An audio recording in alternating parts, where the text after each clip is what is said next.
നമസ്കാരം. ഇന്നത്തെ പ്രധാന വാർത്തകളുമായി ഷാജി കടക്കൽ. തിരുവനന്തപുരം മെഡിക്കൽ കോളേജിലെ യൂറോളജി വിഭാഗം മേധാവി ഡോക്ടർ ഹാരിസ് ചിറക്കലിന്റെ വിവാദ വെളിപ്പെടുത്തലിന്റെ പശ്ചാത്തലത്തിൽ നാളെ സംസ്ഥാനത്തെ സർക്കാർ മെഡിക്കൽ കോളേജുകൾക്ക് മുന്നിൽ കോൺഗ്രസ് പ്രതിഷേധ മാർച്ചും ധർണയും നടത്തും. സർക്കാർ മെഡിക്കൽ കോളേജിലെ ശസ്ത്രക്രിയാ ഉപകരണങ്ങളുടെയും മരുന്നിന്റെയും ക്ഷാമവും ഡോക്ടർമാരുടെയും ജീവനക്കാരുടെയും അഭാവവും പരിഹരിക്കണമെന്നും ആരോഗ്യമേഖലയോടുള്ള സർക്കാരിന്റെ അവഗണനയും അനാസ്ഥയും അവസാനിപ്പിക്കണമെന്നും ആവശ്യപ്പെട്ടാണ് പ്രക്ഷോഭ പരിപാടികൾ നടത്തുന്നതെന്ന് KPC പ്രസിഡന്റ് സണ്ണി ജോസഫ് അറിയിച്ചു.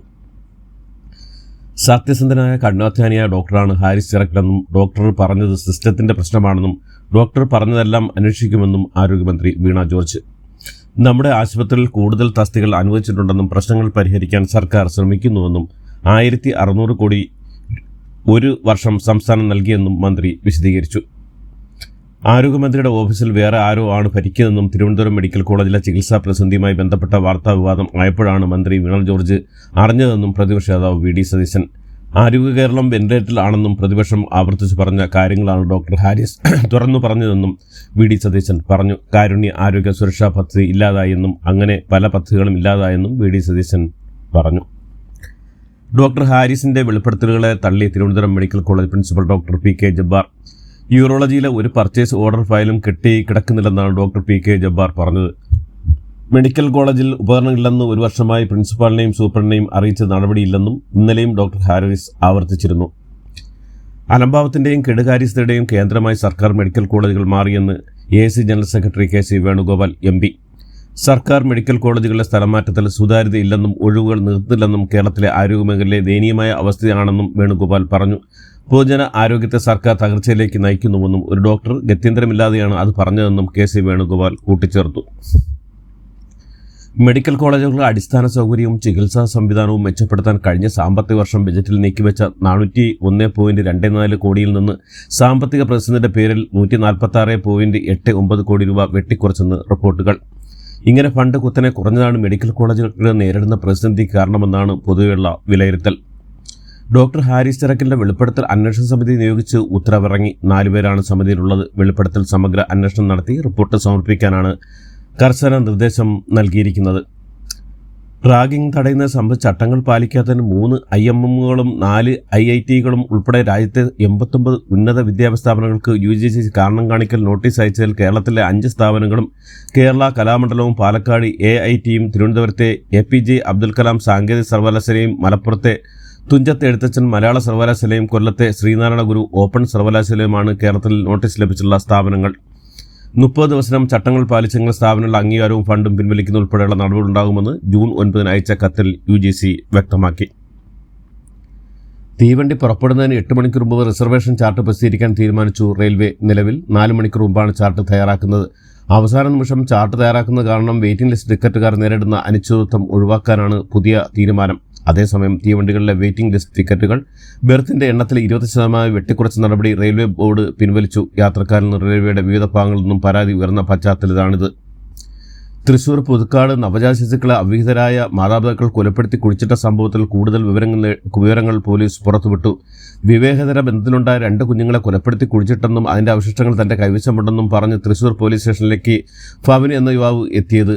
ശനിയാഴ്ച രാത്രിയാണ്. ബാഗുമായി എത്തിയ യുവാവിനെ ചോദ്യം ചെയ്തതിന്റെ അടിസ്ഥാനത്തിൽ പോലീസ് അന്വേഷണം ആരംഭിച്ചു. തുടർന്ന് ഭവനെയും അനീഷ എന്ന യുവതിയെയും പോലീസ് കസ്റ്റഡിയിലെടുത്തു. മകൾ അനീഷ ഭവനുമായി 4 കൊല്ലമായി അടുപ്പത്തിലായിരുന്നുവെന്നും ഗർഭിണിയാണെന്ന് അറിയില്ലായിരുന്നുവെന്നും അനീഷയുടെ അമ്മ സുമതി. തൃശൂർ പുതുക്കാട് നവജാത ശിശുക്കളെ കുഴിച്ചുമൂടിയ സംഭവത്തിലാണ് പ്രതികളിലൊരാളാണ് അനീഷ.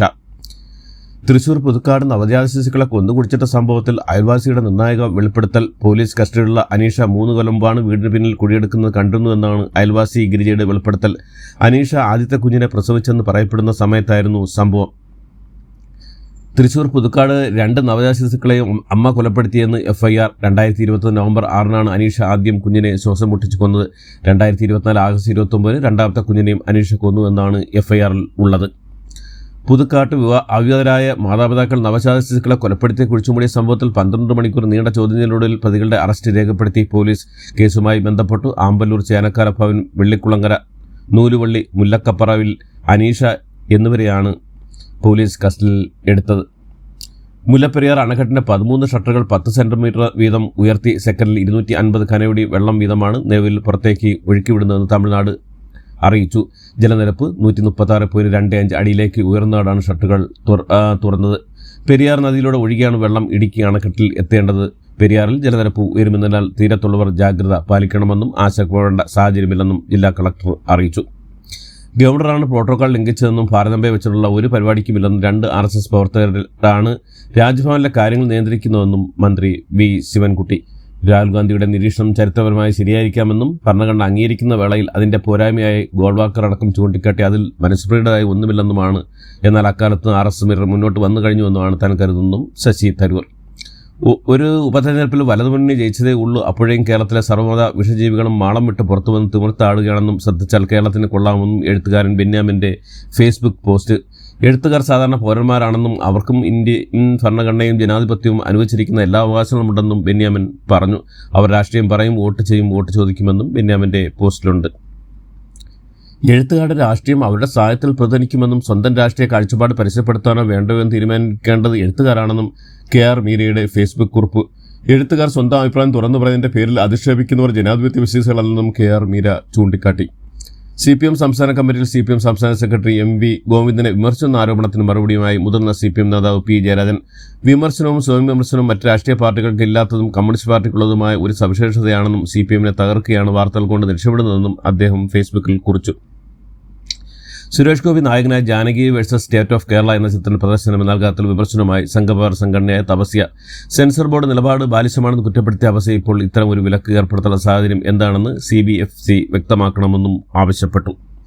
സപ്ലൈകോ നെല്ല് സംഭരിച്ച 3 മാസമായിട്ടും പണം നൽകാതിനെതിരെ കൃഷിവകുപ്പ് മന്ത്രിയെയും പഞ്ചായത്ത് പ്രസിഡന്റ് ഉൾപ്പെടെയും ജനപ്രതിനിധികളെയും സാമൂഹ്യ മാധ്യമങ്ങളിൽ അധിക്ഷേപിച്ച പരാതിയിൽ യുവ കർഷകൻ പനന്തറ പെരുവഴിപ്പുറത്ത് ശ്രീരാഗിനെതിരെ വാഴക്കാട് പോലീസ് കേസെടുത്തു. ഇയാൾ ഫോൺ പോലീസ് കസ്റ്റഡിയിലെടുത്തു. സപ്ലൈക്ക് നെല്ല് സംഭരിച്ച 3 മാസമായിട്ടും പണം നൽകാത്തതിനെതിരെയുള്ള ഫേസ്ബുക്ക് പോസ്റ്റ് ആണ് പരാതിക്ക് കാരണം ആയത്. പാലക്കാട് ചാലിശ്ശേരിയിൽ കനത്ത മഴയിൽ സ്കൂൾ മതിൽ തകർന്നു വീണു. ചാലിശ്ശേരി ഗവൺമെന്റ് LP സ്കൂളിലെ മതിലാണ് 20 മീറ്ററോളം ഭാഗം സ്കൂൾ കമ്പൗണ്ടിലേക്ക് തകർന്നു വീണത്. ഇന്നലെ അവധി ദിവസമായാൽ വൻ അപകടമാണ് ഒഴിവായത്. തമിഴ്നാട് ചേരാമ്പടിയിൽ കൊന്നുകുഴിച്ചിട്ട ഹേമന്തിന്റെ മൃതദേഹം കോഴിക്കോട് എത്തിച്ചു. DNA ഫലം വന്ന ശേഷം മൃതദേഹം ബന്ധുക്കൾക്ക് കൈമാറൂ. ബത്തേരിയിലെ സുഹൃത്തിന്റെ ആളുടെ വീട്ടിൽ വെച്ചാണ് മുഖ്യപ്രതിയായ നൌഷാദ് സംഘവും ഹേമന്തിനെ കൊലപ്പെടുത്തി. കള്ളപ്പണ ഇടപാടുകളും വാഹനമോഷണവും അടക്കമുള്ള വലിയ ഇടപാടുകൾ കൊലപാതകത്തിന് പിന്നിലുണ്ടെന്നാണ് പോലീസിന്റെ അനുമാനം. ഇന്ത്യ പാകിസ്ഥാൻ സംഘർഷത്തിൽ യുദ്ധവിമാനങ്ങൾ നഷ്ടമായെന്നും രാഷ്ട്രീയ നേതൃത്വം സൃഷ്ടിച്ച പരിമിതികളാണ് അതിന് കാരണമായെന്നും ഇന്ത്യയുടെ പ്രതിരോധ അറ്റാഷയും നാവികസേന ക്യാപ്റ്റനുമായ ശിവകുമാർ. ജൂൺ 10 ഇന്തോനേഷ്യയിലെ സൂര്യധർമ്മ സർവകലാശാലയുടെ പ്രതിരോധ വിശകലന പരിപാടിയിലാണ് ശിവകുമാറിന്റെ ഈ വിവാദ പരാമർശം.